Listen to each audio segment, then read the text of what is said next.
et tendre apaisement semble descendre du firmament que l'astre irise.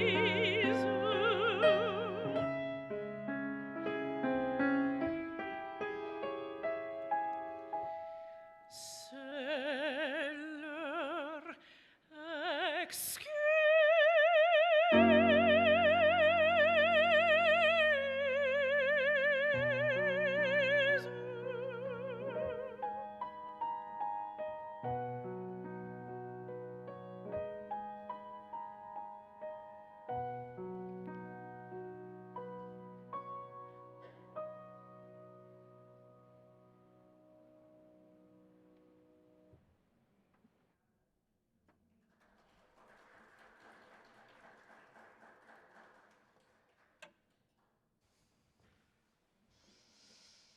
Good morning. Welcome to the Boulder Valley Unitarian Universalist Fellowship. What a way to begin our month of nurturing beauty. That was so beautiful. Thank you, Ted and Emily. I am the Reverend Lydia Ferrante Roseberry. I'm the minister of this congregation, and I'm joined today by Service Associate David Bumay. Ted and Emily Coriath and Amy Austin are offering us music today. And our tech team today is Herb Axe, Mary Stackpole, and Karen Griglack on Zoom. Hi, Karen. And of course, all of you who make up this beloved community. It is so good to be together. You are all welcome here today. In all the beauty of languages, cultures, skin tones, shapes, and sizes that come together in your uniqueness, you are welcome here.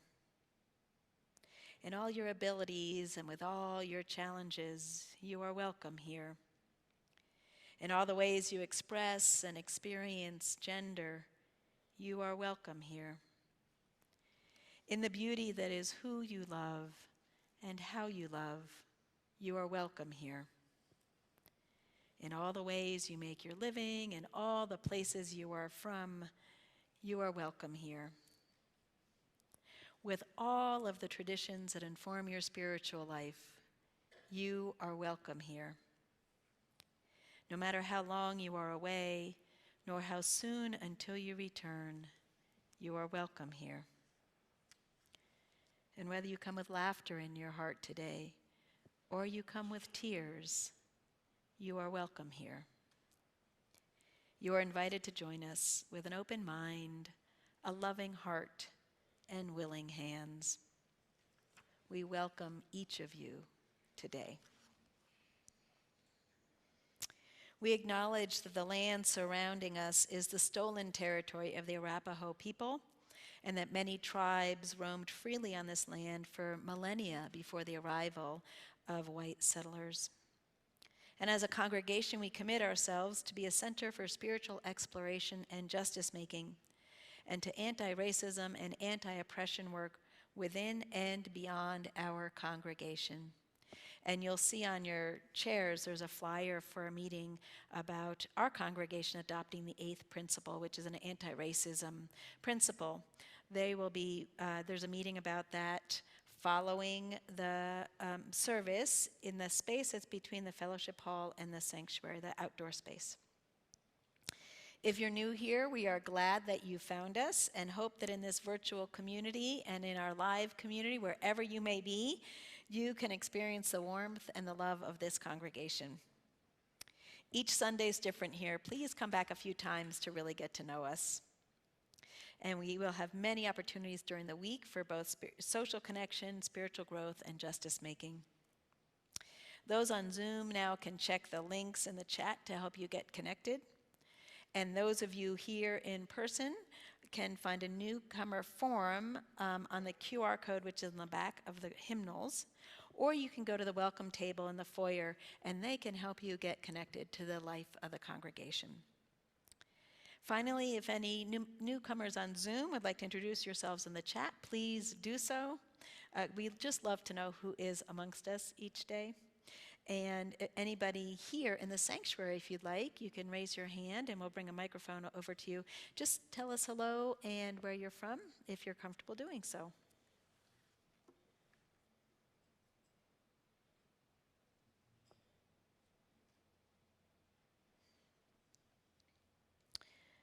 Everybody on Zoom is invited to stay for a virtual coffee hour, and everybody here in our sanctuary is invited to go to coffee hour in our fellowship hall. And we will be serving coffee now, and just be mindful of your physical distancing from one another.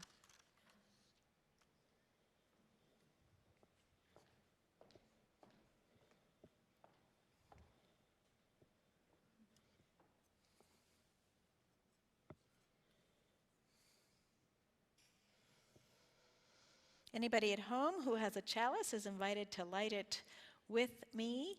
And those of us here, let's all say the words together. We light this chalice for the warmth of love, the light of truth, and the energy of action.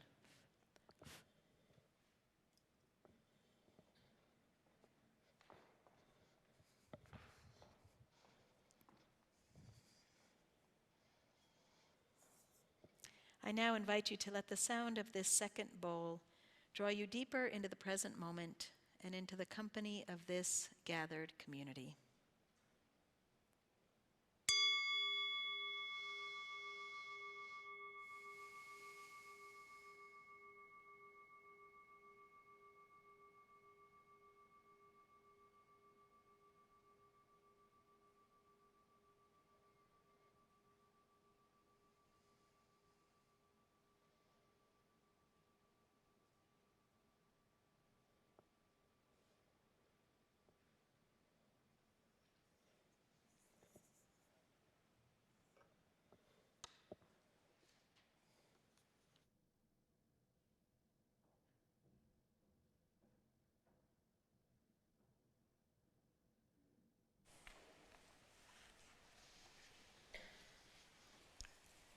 In 1984, J. Ruth Gendler wrote the Book of Qualities, where 74 human attributes are turned into whimsical personified characters. Her entry on beauty reads, "Beauty is startling. She wears a gold shawl in the summer and sells 7 kinds of honey at the flea market. She is young and old at once, my daughter and my grandmother. In school, she excelled at mathematics and poetry. Beauty doesn't anger easily. But she was annoyed with the journalist who kept asking her about her favorites, as if she could have one favorite color or one favorite flower. She doesn't mind questions, though, and she is fond of riddles. Beauty will dance with anyone who is brave enough to ask her. Today we begin our month's theme of nurturing beauty by exploring beautifying as a spiritual practice.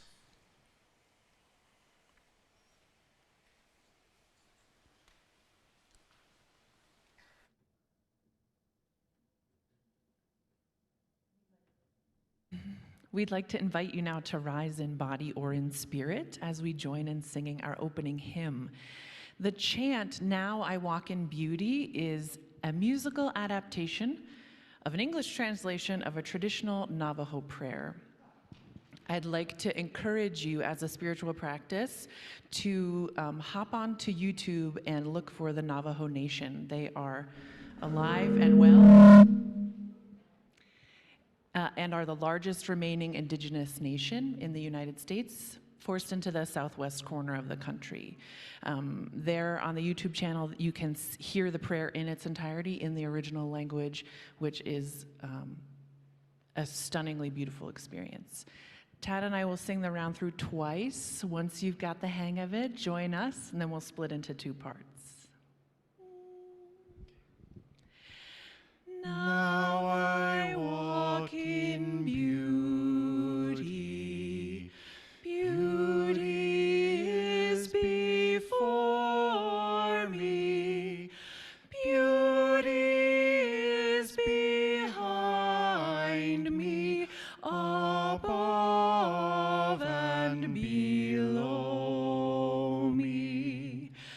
Now I walk in beauty.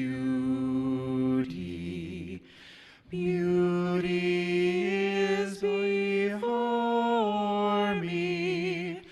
Beauty is behind me, above and below me. Now I walk in beauty. Beauty is before me. Beauty is before me. Beauty is behind me. Above and below me. Now I walk in beauty. Beauty is behind me. Beauty is behind me. Above and below me.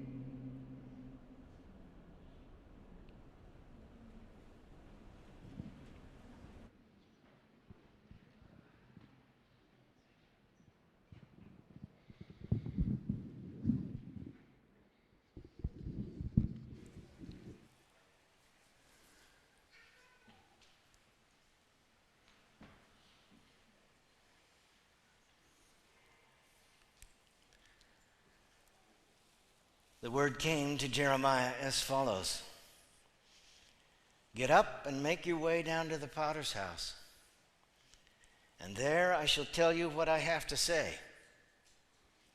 So I went down to the potter's house, and there he was, working at the wheel. But the vessel he was making came out wrong, as may happen with clay when a potter is at work. So he began again and shaped it into another vessel as he thought fit. Then the word of Yahweh came to me as follows: House of Israel, can I not do to you as this potter does? I was drawn like a magnet to making pots on the wheel in 1975 because the wheel provided me a chance to approach the clay with just my hands.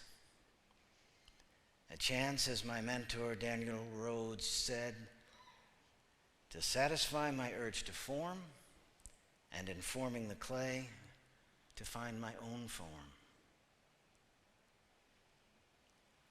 Throwing pots on the wheel became my daily meditation for the next 38 years.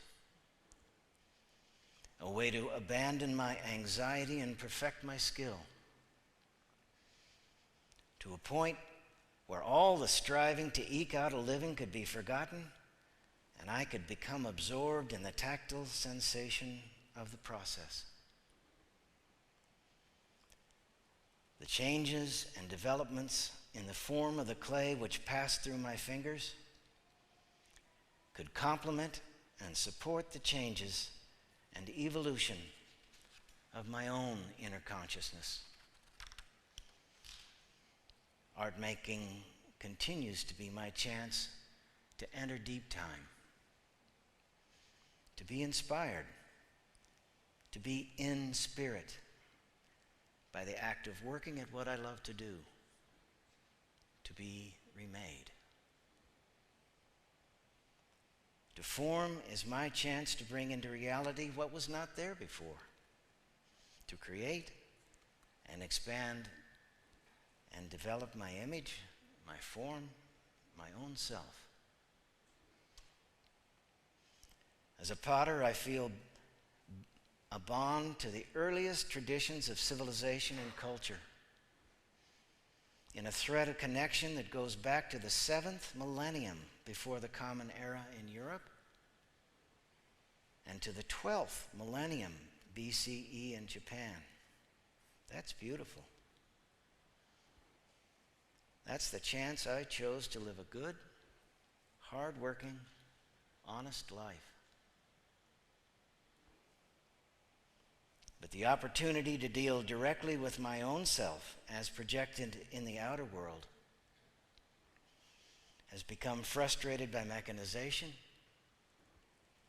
industrialization, division of labor, commercialism, and standardization. Craft was almost eliminated from the practical world. A seeming anachronism, but it's made a comeback because people sense the potential for full development of themselves as persons, a chance to restore a sense of wholeness, to be remade. As artists and craftspeople, we labor outside of society's system of production and money consumption. We keep alive a different way of working and living. We work for the joy of working, to seek and find our identity in the work of our own hands. Emerson said, "The genius of the hour sets his ineffable seal on the work and gives it an inexpressible charm for the imagination." That's beautiful. Please join me after the service and let's make pinch pots together.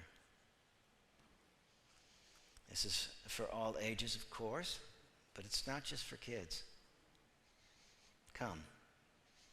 Stay after the service in the fellowship hall and let's have some fun together. I'll fire your pots for you and you'll be able to pick them up here at the fellowship in a few weeks.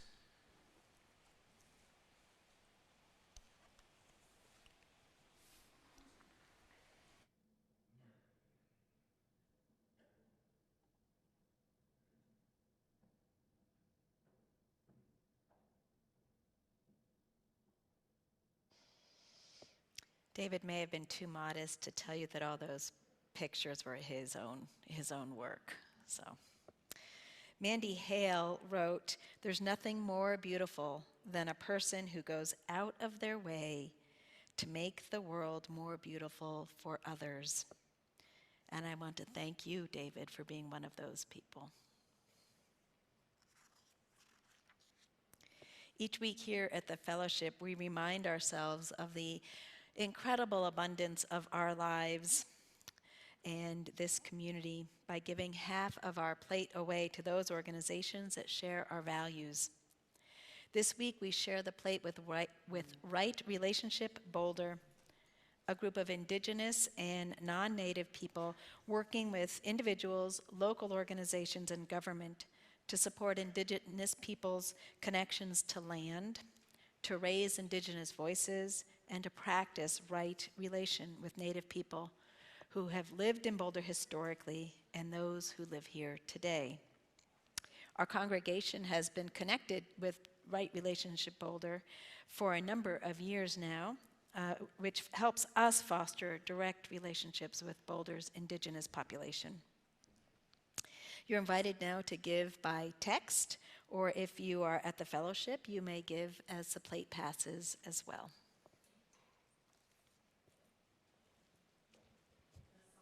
During today's offering is An die Musik by Franz Schubert, who is one of the greatest vocal composers of his time. Just as David invited us to consider art making as a path to the self, the song explores music as a refuge, a place where we can find a different way of being.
For the work of this fellowship, bringing love, reason, compassion, and justice to this world, and to right relationship bolder, we dedicate our offerings.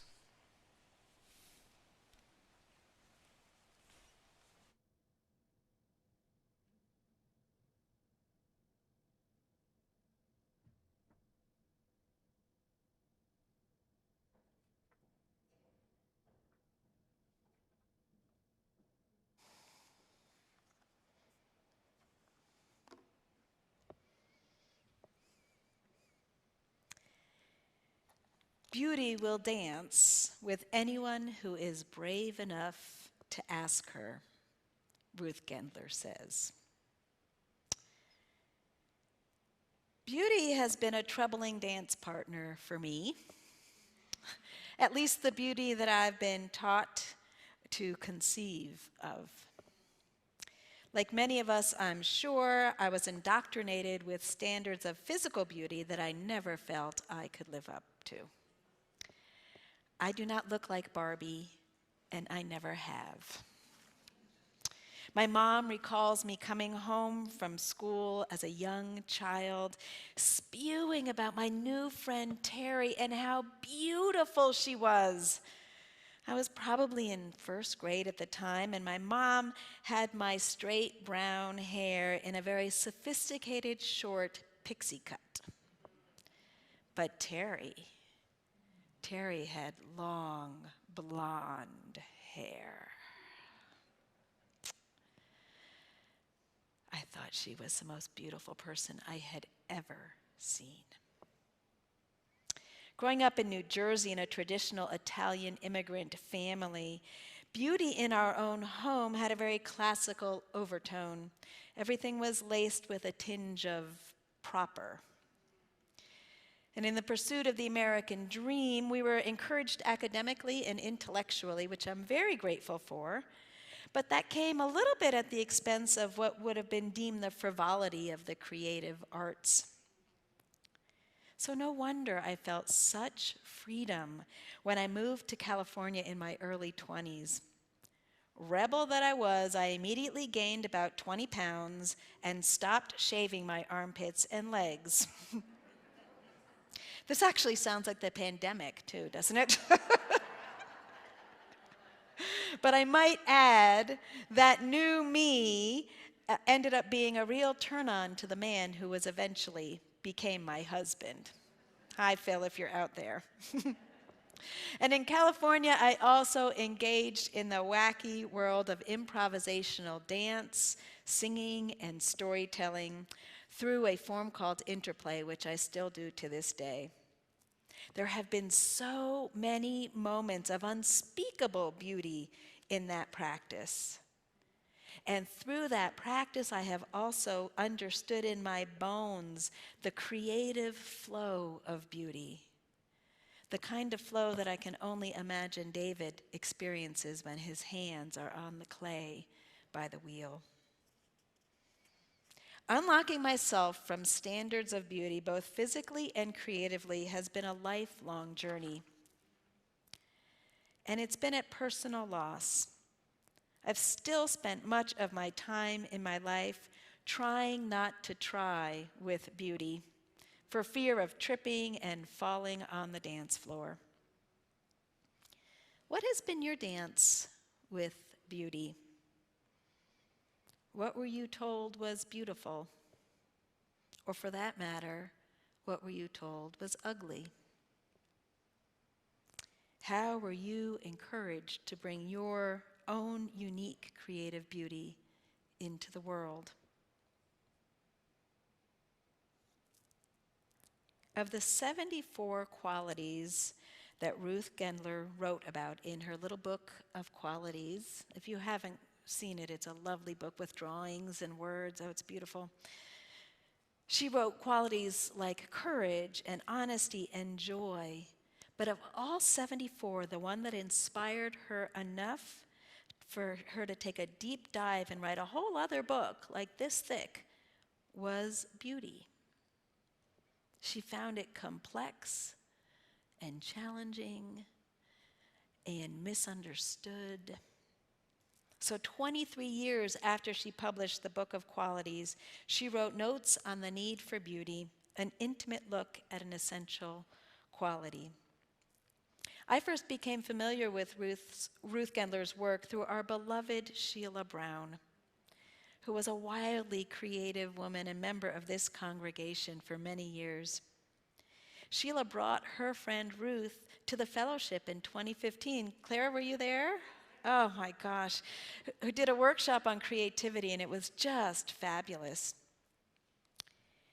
Beauty, Ruth says, opens when we engage.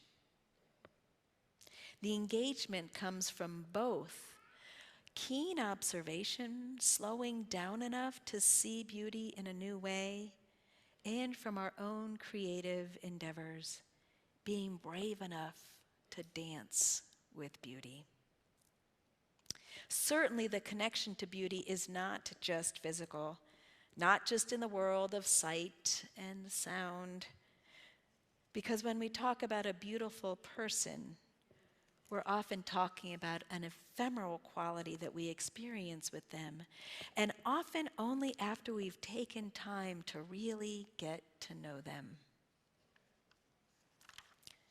Celtic theologian John O'Donohue wrote, "One of the huge confusions of our times is to mistake glamour for beauty."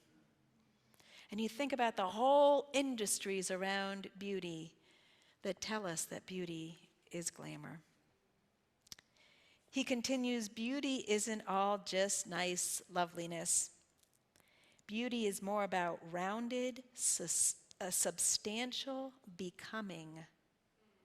So I think beauty in that sense is about emerging fullness. I love that, imagining beauty as emerging fullness.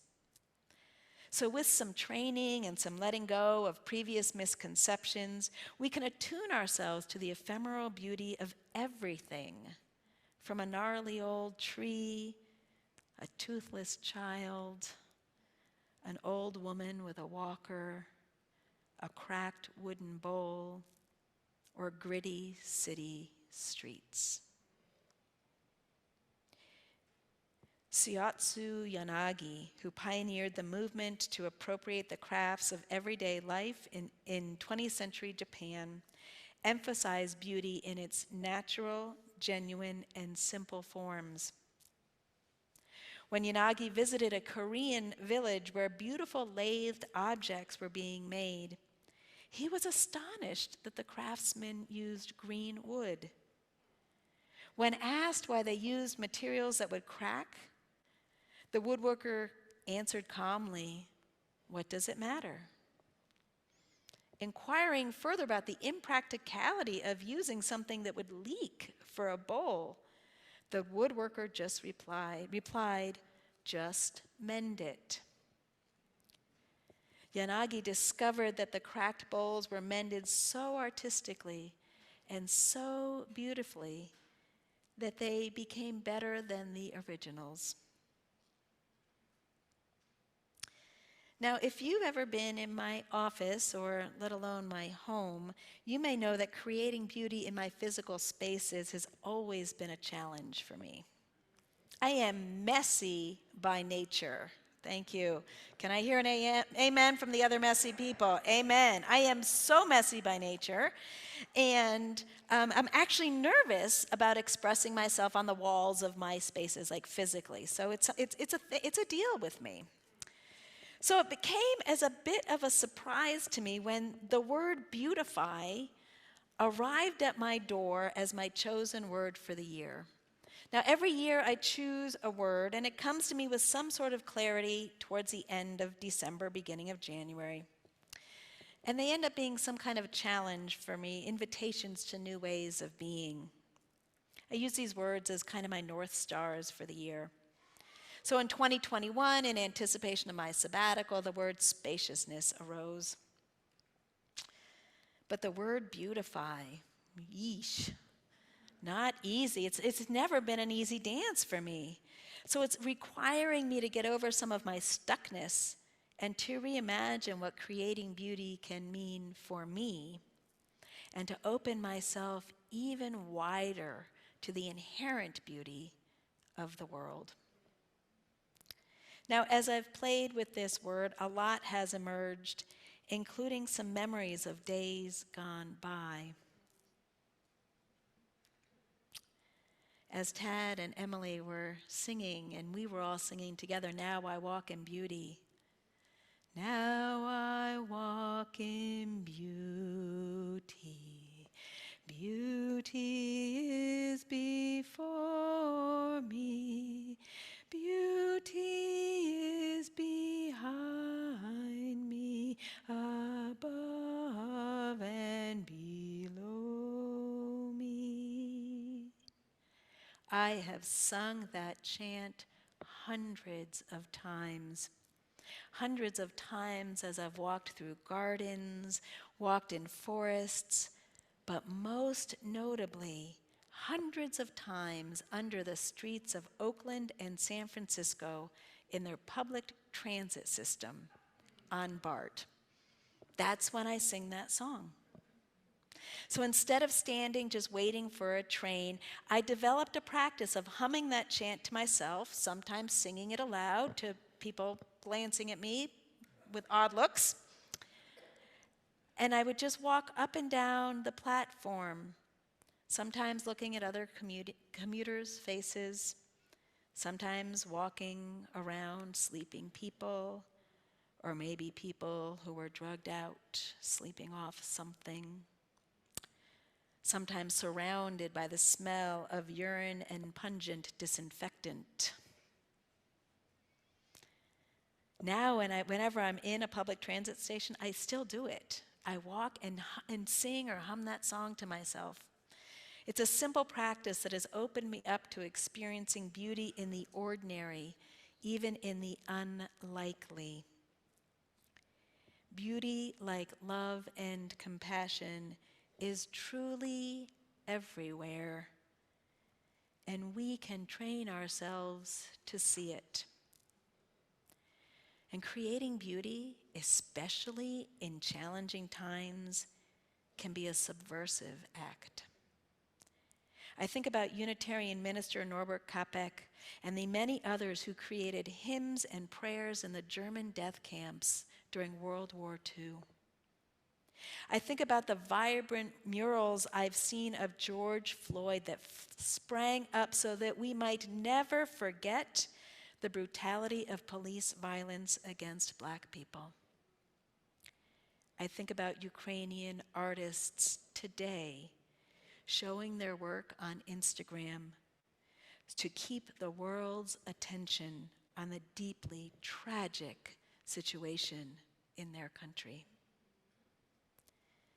So this month, throughout the month, we are asked to nurture beauty. The invitation to each of us is to experience beauty anew, to bring it into the world in your own way, to let it soothe the rough edges of your days, and to inspire you to action. Let us engage with beauty together and see where it takes us. Amen.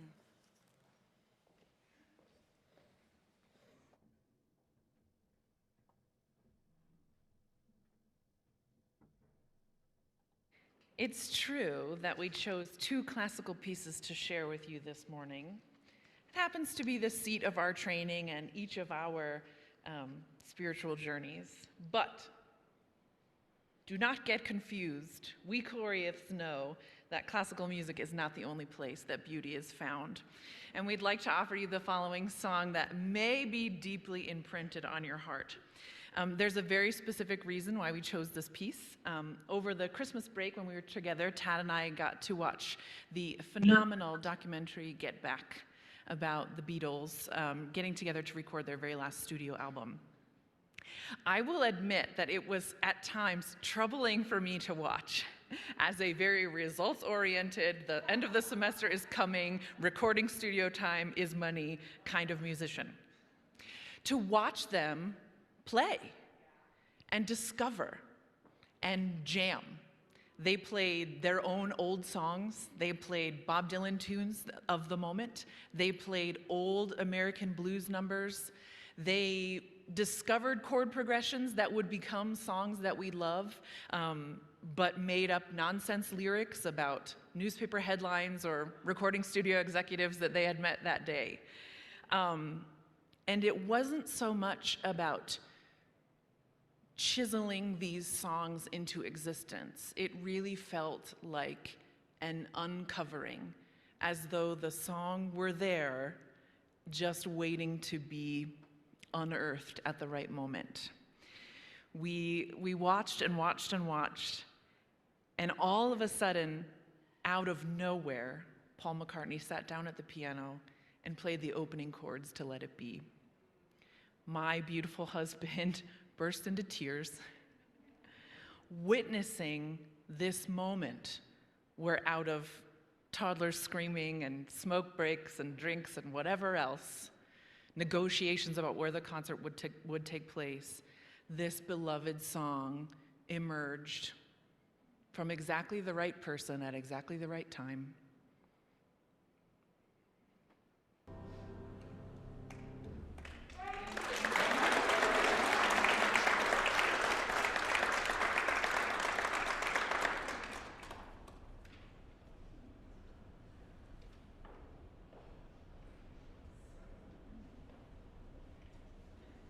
Oh my, such beauty, such beauty.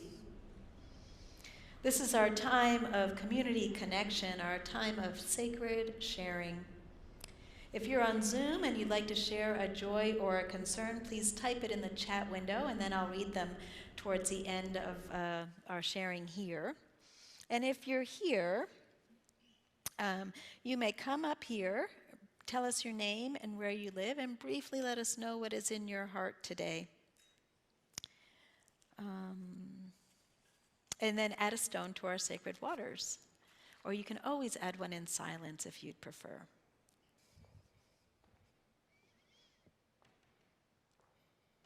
Beloveds, it is truly such a gift to be together. To be together in this beautiful space and as a congregation once again in the presence of one another. This is beauty. Take a look around. Scroll through your Zoom. This is beauty. The beauty of people coming for common purpose, to lift our lives up, to lift our spirits, to find meaning and to be inspired to go into the world, bringing our best selves forward. And there is beauty in our imperfection as well. Beauty in the many ways we falter and others come along to help us stand back up. Beloveds, we are in a day with so many milestones between birthdays and anniversaries of sobriety, other forms of anniversaries, wedding anniversaries, important wedding anniversaries. And we're also here together, as we always are, with people with deep sorrows in their hearts. This is also the beauty of life, the way joy and woe are woven together. Let us stay awake and aware to all of it. Let us dance with beauty, this troubling dance partner. Let us remember that it is our courageous love that helps heal the world. Let us not forget those halfway around the world who are suffering so gravely. Let us do what we can to bring peace to this world. In each and every moment, we have a choice to embrace love, compassion, beauty, to do so wholeheartedly. May that be our promise and our prayer to ourselves, to one another, and to creation. Blessed be.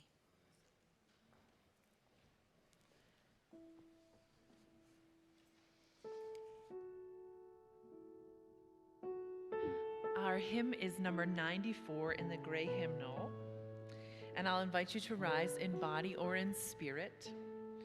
We don't have many hymns where we get to sing about sheep and cows and squirrels, so that is something to celebrate. And just as Reverend Lydia said, we don't want you to read this first line. The theme of the hymn is, what is life if we don't take time to stop and wonder at all of the beautiful things around us? That is not to say that our grief is insignificant. That is not to say that we sweep our pain under the rug. But as people of spirit, we are called to feel the pain, the sorrow. We can't help but feel as we honor this interdependent web. And our faith calls us to not give up on the beauty and the miracles that surround us.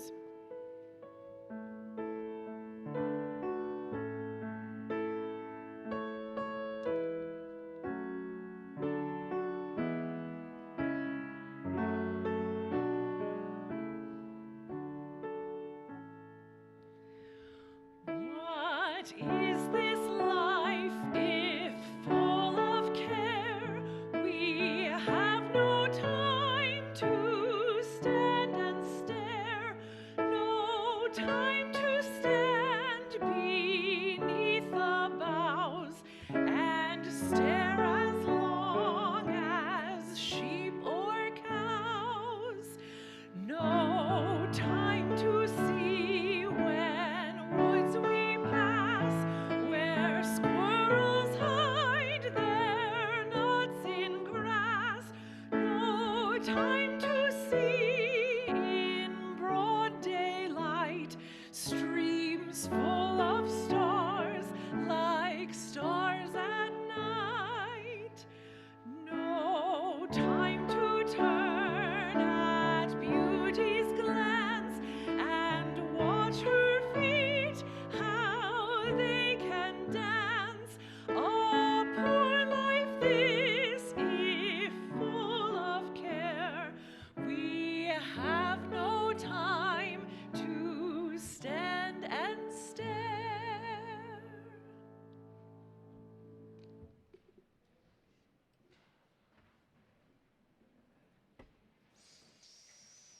It's kind of fun to be compared to a sheep and a cow in a song. That's awesome. I have a few announcements this morning. The first one is just a glorious announcement about the generosity of this congregation. Now, perhaps it was the wiggle of the Easter Bunny's tail on Easter Sunday, but I don't know. But our special Easter appeal raised $28,670. So that came from some new pledges, some increases in pledges, some one-time donations, and that beautiful anonymous gift, matching gift of $6,000. So Yes, so the board and the finance committee will be breathing a lot easier as we create this coming year's budget. So thank you for enabling us to continue to bring so much beauty into the world. Following today's service, you can make pinch pots with David Bumay in the fellowship hall. There is a chat for newcomers, for anybody who is relatively new to the fellowship. It's a time just to get to know me a little bit better and get to know the congregation a little bit better. And then the eighth principle conversation about intentionally naming anti-racism as a principle of Unitarian Universalism is going to be meeting in that space has many names, like the Secret Garden, what else is it called? There's an outdoor space between the fellowship hall and the sanctuary. They'll be out there. Karen Griglak invites us to send pictures or words for what got us through the last couple of years. Whether it was your new sourdough loaf, your exploded sourdough starter, your sewing, gardening, knitting, any of those things. And whoever left the Oreos in my office last week after I said that Oreos were mine. For those of you who weren't here last week, I said Oreos got me through the pandemic. Hence the 20 pounds and, not shaving armpits. No, the armpits have nothing to do with it. But, but there were Oreos on my desk within like a half an hour of the service ending. So they're gone now, just so you know. So anyway, email what got you through the pandemic in a picture or a few words to Karen Griglak by May 9th. And that's also in Connections Weekly for those of you who aren't seeing her email address in the Zoom chat. Also from Karen, we are now recruiting for service associates for next year. So it's really fun. Right, David? Yes, he says yes. So you get an opportunity to say what some of the services are about, to bring in the perfect poem that you've always loved, to work collaboratively, not only with me, but with other people and with the musicians. It's a really wonderful opportunity to engage in the life of the congregation. So if you think you're interested, we are accepting applications until June 12th. We try and get a good mix of a variety of people in the congregation every year. And there's a link in the Zoom chat, and also something for those of you who are in the room in Connections Weekly, or you could, I'm sure, find out at the front desk if you're interested. That's all. That's what I have for today, and we will extinguish our chalice.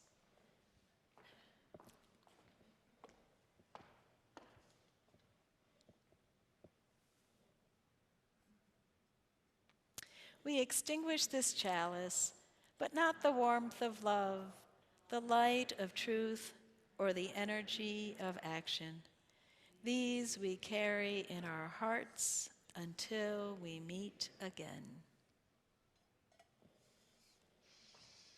May we go forth today, infused with beauty in its many, many forms, inspired by our gathering, and ready to be in the world bringing love and justice. Blessed be. Amen.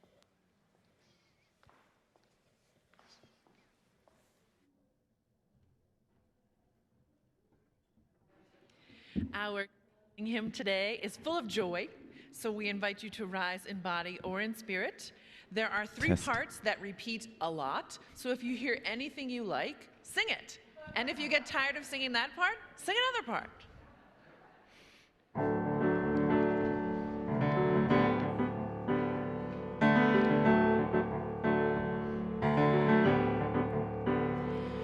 For the beauty of the earth, for the splendor of the skies, for the love which from our birth over and around us lies, for the beauty of the earth, for the splendor of the skies, for the love which from our birth over and around us lies, for the grateful of the earth, for the splendor of the skies, for the love which from our hearts over and around us lies, for the beauty of the earth, for the splendor of the skies, for the love which from above over and around us lies. Grateful we raise our hymn of praise.